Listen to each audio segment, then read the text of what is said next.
Dobrý deň. Vítajte späť pri výučbe PowerMill. Dnes si povieme niečo o simulácii.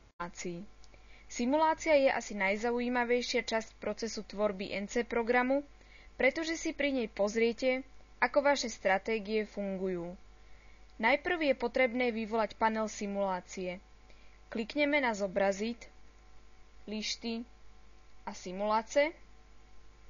Simulácia by ale v takomto zobrazení bola neprehľadná a preto je vhodnejšie zobraziť lištu ViewMill, ktorá sa rovnako nachádza v zobrazení lišt. Samotný ViewMill musíme najprv spustiť kliknutím na červené tlačidlo. Na výber máme potom niekoľko pohľadov.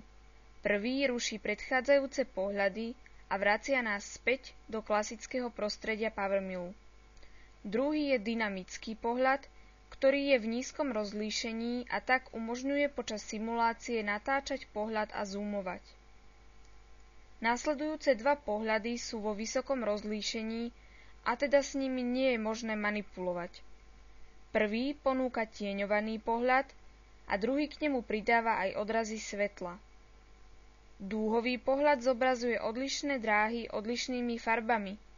Pohľad podľa smeru obrábania farebne rozlišuje súbežné a protibežné frézovanie a nakoniec je tu aj kinematický pohľad. Simulácia sa potom spúšťa v lište simulácie. Vyberie sa obrábacia stratégia a PowerMill k nej automaticky priradí nástroj.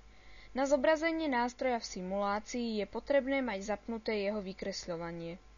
To sa zapína a vypína buď ľavým kliknutím na obrázok žiarovky pred nástrojom, alebo pravým klikom na nástroj a označením možnosti kresliť.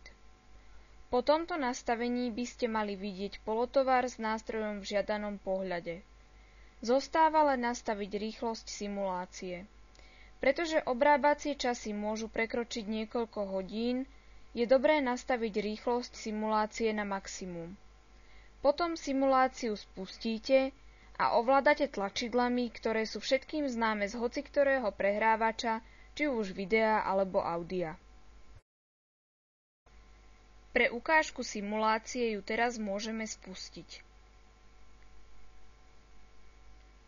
Vidíme proces hrubovania.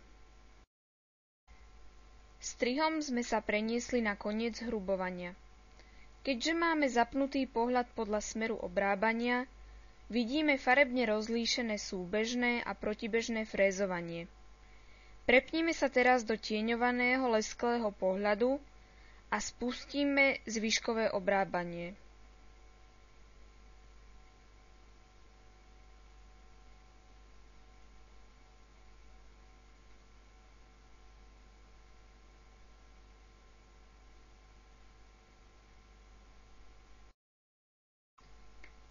A tu môžeme vidieť finalizáciu obrobku pomocou dokončovania rohov.